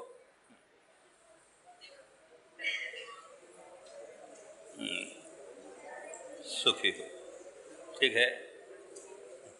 जिसको प्रश्नों के उत्तर सुनने में रस है वो लोग कृपया बैठ जाएं, खड़े न रहें, कृपया बैठ जाएं, खड़े न रहें। सारे शरीर में तो संज्ञा नहीं मिलती है, उसका जगह मिलती तो वही ज्ञान करना। क्या हुआ, अपनी ओर से चक्कर सारी जगह लगाओ, जहां मिली वहां तो तुरंत आगे बढ़ जाओ, जहां नहीं मिली वहां थोड़ी देर रुक जाओ। अगर केवल जहां मिली वहीं अगर मन को ले जाओगे तो बाकी जगह की मूर्छा कैसे टूटेगी? नहीं, तो सांस का उपयोग करो, सिर से चले हो, यहाँ नहीं मालूम हुआ तो एक सांस का जरा सा प्रेशर दिया, यहाँ तक आ जाएगा, रुक जाओ थोड़ी देर, दूसरे सांस का प्रेशर दिया, यहाँ तक आ जाएगा, थोड़ी देर रुक जाओ, बस यूं एक एक सांस चलते जाओ सारी जगह जाना है, जरूर जगाना है ना, जगाना है, सुख।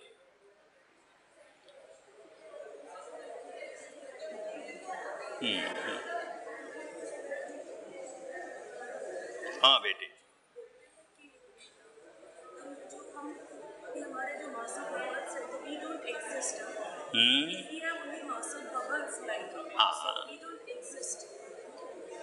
yes.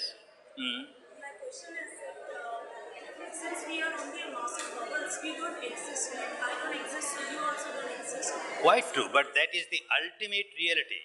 The apparent reality is that this mass of bubble pertaining to the matter and the mass of bubble pertaining to the mind joined together has created an I, an imaginary I. And you have to live with this I, even understanding that this is just an imaginary I. A stage will come when you will reach the stage where this I has got no meaning. But now the I has got so much meaning in your life. At the intellectual level you will say, oh, it's just mass of bubbles, there is no I, there is no mind. But this is only intellectual understanding. Who's this person? Who's this nurse who eats, who speaks, who understands? Who is this? This is just a combination of mind and matter. Who is this person? You call this as a motor car. You take the wheels away, the tires away, the tubes away, the body away, the seats away, and then you say, which is motor car? What will you say motor car? Joined together, it's called motor car. For conventional purpose, you have to give a name. So for conventional purpose, this is a name, this is Goenka, this is so-and-so, this is so-and-so, just for dealing with the people. Who is the nurse that eats, that digests? Who is the nurse that That is what you have to find out with your Vipassana. That this madness of I, actually what it is. Let me see. Don't accept because your teacher says so. You keep on investigating the truth. Then you will start peeling the skin of the onion, one skin after the other once, and you will reach the stage where there is no more skin. Second question is that if you say that, I'll say I am 20 years of age, so what is this 20 years in respect to me? When you say this is Monday, this is Tuesday, this is Wednesday, etc., and you say this is week, 1 week, now what is week? Is Monday weak? Is Tuesday weak? What's weak? Just for conventional purpose, you have to use these words. 1 year, 2 year, 3 years, now 20 years, and you say, I'm 20 years old. Conventional purpose. What 20 years? हाँ मन भटकता है तो सांस का काम ज्यादा किया करो. हाँ, सांस को जरा तेज रखो, माने उतना तेज भी नहीं जिससे थक जाओ, वो तो काम की बात नहीं. नहीं, फिर भी संवेदना के साथ साथ मन भटक रहा है तो उतना दोष नहीं. उस समय तो ये ख्याल रखना चाहिए कि मन में जो विचार उठ रहे हैं हम उनको ज़्यादा महत्व देते हैं कि हम संवेदना को ज़्यादा महत्व देते हैं. हो सकता है संवेदना तो बड़ी मंदी पड़ गई, मालूम तो हो रही है कोई संवेदना है, पर हमारे लिए वो विचार प्रमुख हो गया, तब उसे पलटो. संवेदना प्रमुख हमारे लिए, विचार आ रहे हैं, उन विचारों के विवरण में मत जाओ, उनके डिटेल में मत जाओ. जैसे कोई कोलाहल चल रहा है, हम बात कर रहे हैं, इतना कोलाहल चल रहा है, हमारा ध्यान तो अपनी बात करने में है ना, वो कोलाहल हमसे क्या, वो चल भी रहा, बात भी ठीक है, एक कोलाहल चल रहा है और हम बात कर रहे हैं. ऐसे हम अपनी साधना कर रहे हैं, एक विचारों का कोलाहल चल रहा है, हम इसकी डिटेल में नहीं जाते, कौन आदमी ने क्या कहा, किसने क्या सुना, हम तो उसमें नहीं जाते ना. हमारा काम तो आपस में बात करने का. इस समय हमारा लक्ष्य है क्या कह रहे हो, हम क्या जवाब दे रहे हैं, यही हमारा लक्ष्य है. बाकी कोलाहल अपनी जगह. ऐसे इस समय साधना करते हुए हमारा लक्ष्य है कि संवेदना कहाँ है, कैसी है. कोलाहल चल रहा है, ये देखते रहो कि वो जो मन में कोलाहल चला वो प्रमुख हो गया कि संवेदना प्रमुख. संवेदना नहीं प्रमुख है, वो प्रमुख है, तो सांस का काम ज्यादा करो. इसका मतलब समाधि बहुत कमजोर है, सांस का काम करो. दिल्ली का प्रोग्राम है दशहरे को, 10 अक्टूबर को. वहाँ कोई ये फिक्की जो फेडरेशन, उनके किसी हॉल में शायद शाम को 6 बजे वो ओपी वेस्ट जो है वो ऑर्गेनाइज कर रहा है, उससे मिल लो. उसी एक ही दिन, हम उसी दिन आएंगे, उस दिन चले जाएंगे. हाँ, केवल वो प्रवचन होगा, घंटे भर साधना होगी साधकों के साथ, फिर प्रवचन होगा, चले जाएंगे, रात की गाड़ी से चले जाएंगे.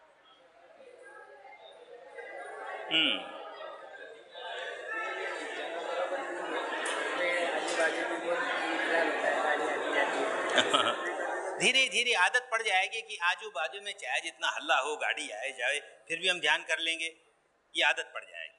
तो अभी जो कठिनाई होती है, तो उसके लिए कभी कभी जहाँ कोई सामूहिक साधना होती है वहाँ चले जाया करो, उन लोगों के साथ ध्यान कर लिया करो. लेकिन घर में तो करना ही चाहिए, कितना ही हल्ला गुल्ला हो, क्योंकि आखिर तो घर में ही रहोगे ना, घर छोड़ के कहाँ जाओगे. बंद मत करो, रोज की साधना तो करो, कम हो ज्यादा हो साधना जरूर करो, तभी पकोगे, नहीं तो पकोगे नहीं.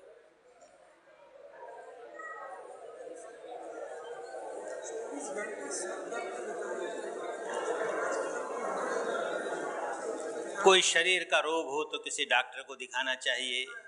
हाँ, तो अब वो बताएगा. विपश्यना में तो यही करोगे, जब सिर बहुत भारी हो तो सिर से पांव तक आना बंद कर दो. जब देखो साधना करते समय सिर भारी है तो सिर से पांव तक एक ही दिशा में यात्रा करोगे. हथेली पर ज़्यादा देर रुक जाओगे, पगथली पर ज़्यादा देर रुक जाओगे, एकदम शिथिल करके शरीर को लेट जाओगे. बहुत धीमे सांस को देखा, फिर हथेली को देखा, फिर पगथली को देखा, ऐसे कुछ देर करोगे तो उसका लाभ होगा.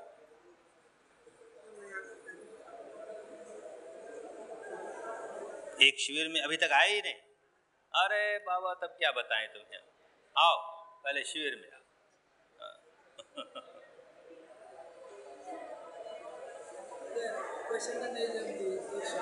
बस जब विपश्यना न जमे तो आनापान जमाओ. आनापान जमते जमते विपश्यना जमने लगेगी. आनापान जमाओ पहले. फायदा तो होगा ही, ये तो हर कदम खाली शील का पालन करो तो ही फायदा होने लगा. आनापान करो तो समाधि का भी काम होने लगा और फायदा हुआ. रोको, शरीर हिले तब साधना नहीं होती. भगवान के मार्ग शांति का मार्ग, शरीर हिलना डुलना नहीं, रोक दो उसको. हाँ बेटी, शिविर में आई हो ना. जैसे बाकी जगह जाती हो वैसे पीठ में जाओ, और क्या है. माने सारी जगह भी कैसे जाती हो, ऐसे दो अंगुल जाती हो कि ऐसे सारे में मन जाने लगा.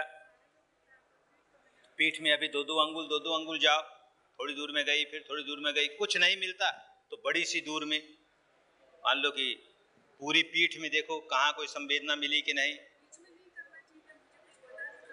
शुरू करते वक्त ऐसा भी कर सकती हो ना, बड़ी जगह में देख लिया, फिर बड़ी जगह में देख लिया, यूं बार बार करते करते फिर जगह थोड़ी छोटी करी, उसमें आया कि नहीं, यूं करते करते और छोटी करी, फिर सारे में होने लगेगा। नहीं नहीं, इसने कहा सारी जगह, मन सारी जगह जाए।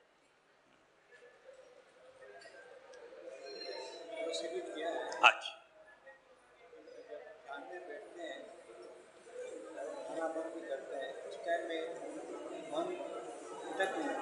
सांस आनापान थोड़ा तेज सांस पकड़ो, धीमे सांस पर नहीं, बहुत तेज भी नहीं जिससे थक जाओ, इतना तेज भी नहीं, जरा सा मानो इंटेंशनली जानबूझ के सांस ले रहे हो, इतना रखो उसको।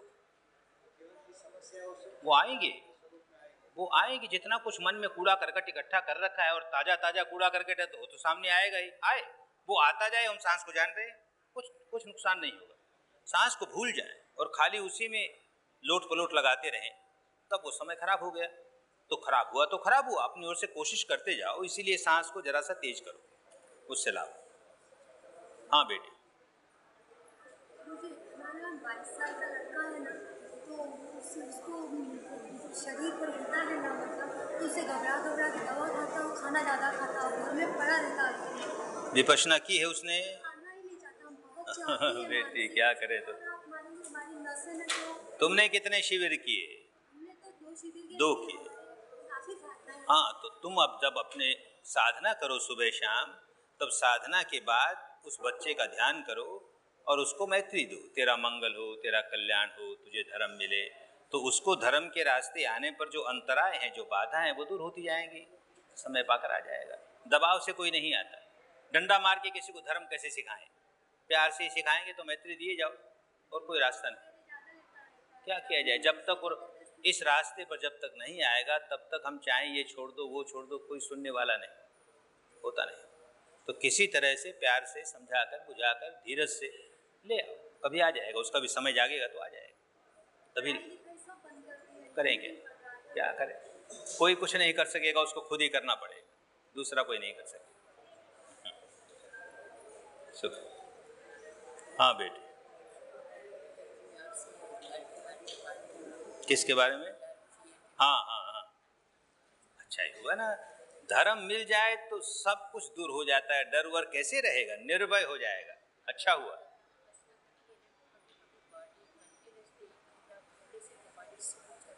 होता है, उसकी कोई चिंता नहीं, उसमें कोई हिलने लगे तो जबरदस्ती रोकने को कहते हैं, बाकी और कुछ होने लगे तो होवे, जो होवे होवे, कोई विकार ऐसा इसी प्रकार निकलने वाला इसी प्रकार निकले, भले भले भले, जरा कर लिया मूवमेंट, कोई दोष नहीं, कोई दोष नहीं। नहीं टिके तो सांस का काम किया करो, सांस को साथ जोड़ दो, विपश्यना के साथ साथ सांस को भी जानते रहो, उससे लाभ होगा।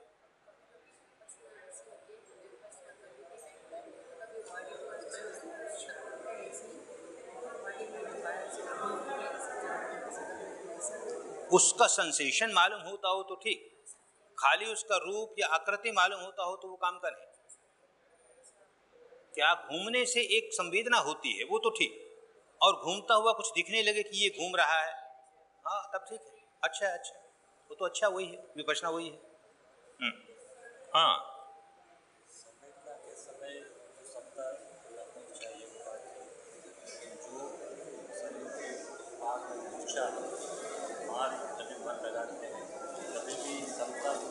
हाँ हाँ, इसलिए कि ये जो मूर्छा है ये भी तो अनंत रहने वाली नहीं, ये भी अनित्य है, समय पा करके निकल जाएगी, कोई दोष नहीं। तो जहां जहां मूर्छित पाठ पर आए, मिनट भर रुक गए और ये समझते रहे कि भाई ये स्थिति भी हमेशा रहने वाली नहीं, देखते हैं मिनट भर में खुल जाए तो ठीक, नहीं अगले राउंड में देखते हैं, फिर नहीं खुली तो अगले राउंड में देखते हैं, यूँ धीरज के साथ काम करेंगे तो खुल ही जाएगी, समता खो देंगे तो नहीं खुलेगी। करना चाहिए, अगर सारा शरीर नहीं खुला है इसका मतलब ये है कि समाधि कमजोर है, तो समाधि को पुष्ट करने के लिए आनापान का काम करना चाहिए।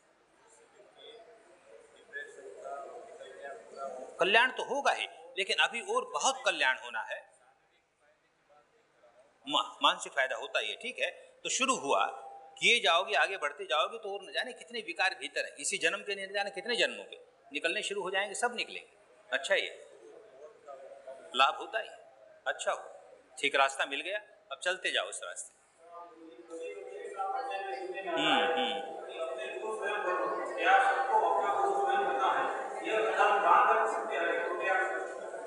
वही गुरु होता है, अपने बात समझ ली, अब रास्ते पर चलना है।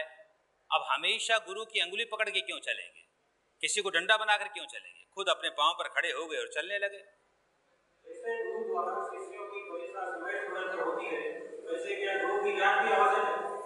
गुरु की जांच करनी ही चाहिए ना। अपने यहाँ तो ये कहावत है, पानी पीजे छान कर, गुरु कीजिए जान कर।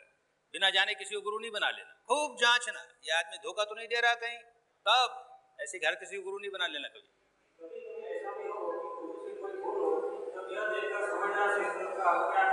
क्या करे, अपने बता दिया, अभी हमको तो आपकी ये बात भूल की लगी, बस अब गुरु अपना समझे, और क्या करे, उसको डंडा थोड़ी मारोगे।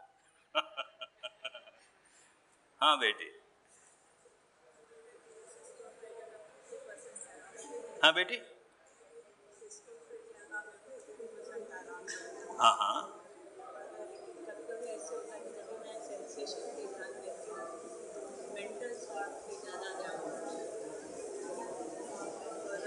बॉडी सेंसेशन पर ध्यान नहीं जाता,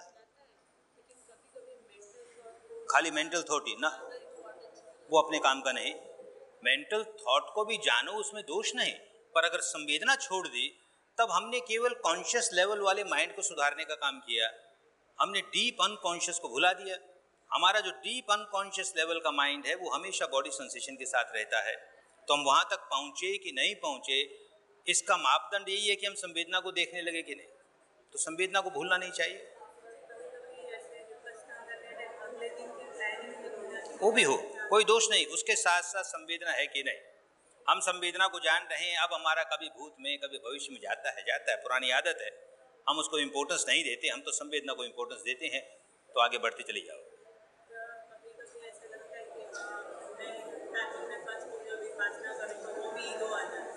जो कुछ आवे, हर तरह की बातें मन में आएगी, पुरानी जो आदत है मन की वो उसी प्रकार काम करेगा, इतनी जल्दी एकदम नहीं बदल जाएगा। पर अगर संवेदना के साथ हो तो बदलता चला जाएगा अपने आप, क्योंकि जड़ों को सुधारने लगे हम। विचार चाहे जैसे आ रहे हैं, हम तो संवेदना को जान रहे हैं और उस पर राग नहीं करते, द्वेष नहीं करते, तो हमारे विचारों की जड़ें सुधरनी शुरू हो गई, काम बन गया।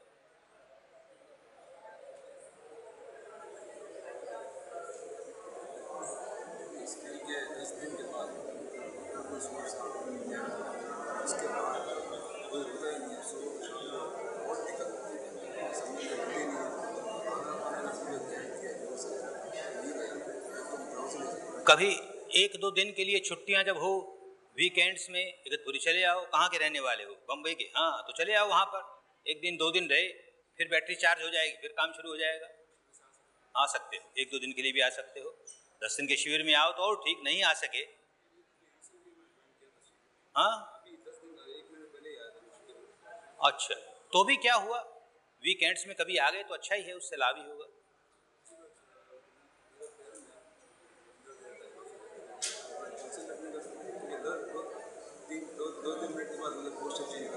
वो सारी साधना कमजोर है, इसलिए सारा कुछ होता है। भले भले हो तो भी अगर साधना अच्छी हो जाएगी तो दर्द दर्द जैसा नहीं लगेगा, उसको भी देखना आ जाएगा। अभी नहीं देखना आया तो बदलना पड़े तो बदलना पड़े, क्या करें, उसको बुरा मत मानो, बदल। घर में आकर अधिष्ठान नहीं होता, वो तो शिविर में अधिष्ठान होता है। घर में पाँव दुखने लगा बहुत तो बदल लो पाँव।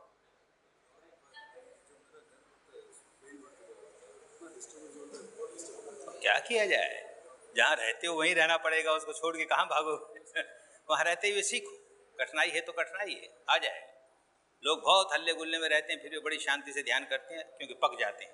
तो पकने में जरा समय लगेगा, और क्या। हाँ आ सकते, एक दो दिन के लिए आ सकते।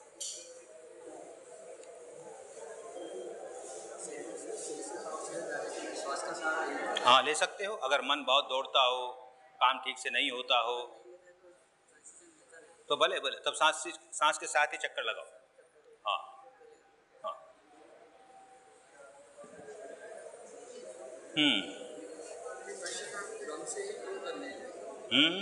वैसे क्रम से ही क्यों करने से?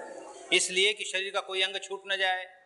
बिना क्रम के करोगे कभी यहाँ कभी यहाँ कभी यहाँ कभी वहाँ, तो बाकी बहुत से अंग छूटे तो छूटे ही रह जाएंगे, तो उनकी मूर्छा टूटेगी ही नहीं कभी। इसलिए क्रम से कराते हैं। Imagination won't help. You reach that part of the body and try to feel a sensation there. If you just imagine that part, shape of that part, that won't help you. Doesn't matter. If it is gross, it is gross. You just observe, now there is a gross sensation. This is also impermanent. Good enough. Move further.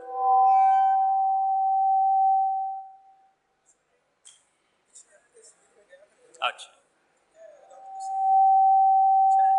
बहुत से स्वप्ने अंतर मन में क्या क्या इकट्ठा कर रखा है, वो कुदरत मदद करती है, स्वप्नों के रास्ते बाहर निकलता है। उसको याद मत रखो। कोई कूड़ा करकट आया, निकल गया, खत्म। अगर होश आ गई तो लेटे लेटे ही संवेदना देखनी शुरू कर दी बस। बैठ के रात को नहीं कर, शरीर थक जाएगा, उसको आराम चाहिए ना, लेटे लेटे करो। क्या हुआ? कोई विकार डकार के रास्ते निकलने वाला निकल जाएगा, हानि नहीं होती उससे कुछ।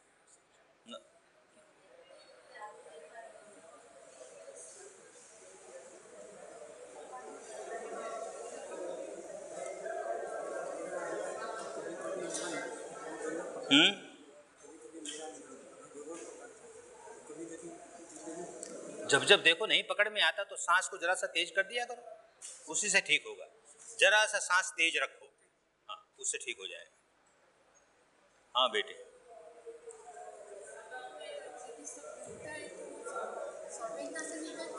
वही संवेदना ही है ना जो दुखता है। वो भी चाहे किसी रोग की वजह से दुखता है, चाहे किसी विकार की वजह से दुखता है, पर दुखता है, ये सही है।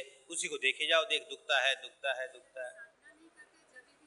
कौन जाने कोई रोग हो सकता है, कौन जाने कोई विकार फूट सकता है, कुछ भी तो हो सकता है ना। व्याकुल मत हो। एक ही बात सीखो कि चाहे हमारे विकारों की वजह से पीड़ा आती है और चाहे हमारे रोग की वजह से आती है, हम व्याकुल नहीं होंगे तो बस मुक्ति होने लगी। व्याकुलता से मुक्ति होने लगी ना, बस। अगर मन बहुत स्थिर नहीं है, बहुत चंचल है, तो आनापान ज्यादा करना ही चाहिए।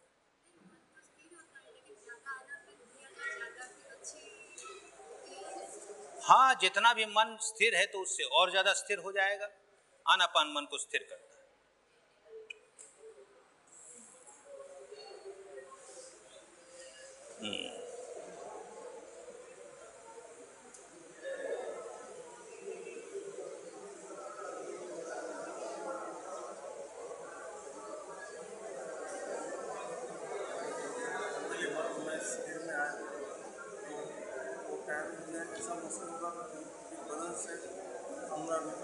होता है।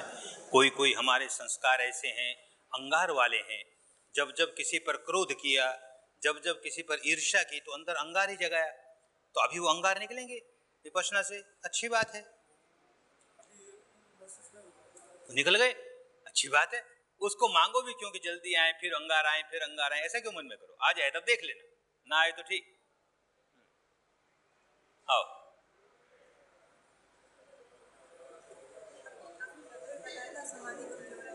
समाधि कमजोर हो गई तो आनापान ज्यादा करो।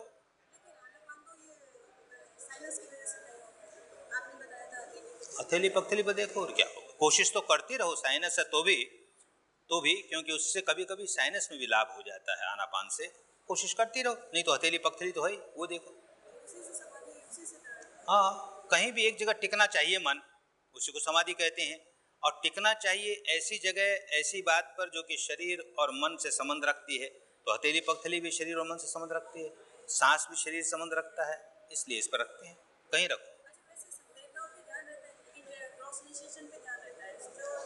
अब जो होगी उसी पर ध्यान होगा ना। अगर एक समय संवेदना ग्रोस जागी हुई है तो ग्रोस पर ध्यान होगा।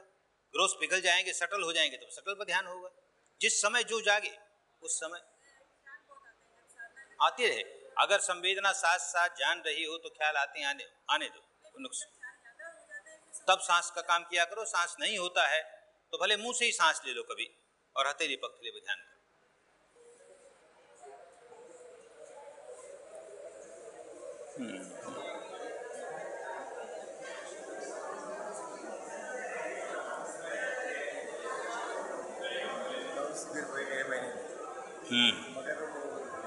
संवेदना कुछ नहीं आती है, धारा प्रवाह। धारा प्रवाह को संवेदना मत मानो। जब तक ये समझोगे कि धारा प्रवाह ही संवेदना है, बाकी संवेदना नहीं है, तो विपश्यना नहीं होगी। 1 घंटा भर ऐसा सांस लेते ही जैसे गुस्की आते हैं, तो उस तरह से शून्यागार में भी आता था, मूर्ति के सामने बैठा। हुचकी वगैरह आती है तो उसको रोको, एक बार, 1-2 बार आई, 4 बार आई, कोई अर्जा नहीं। घंटे भर बैठे, घंटे भर हुचकियाँ आती रही तो उसको रोक करके लेट जाओ, शरीर को ढीला छोड़ो और लेटे लेटे करो, थोड़ी देर ठीक हो जाएगा।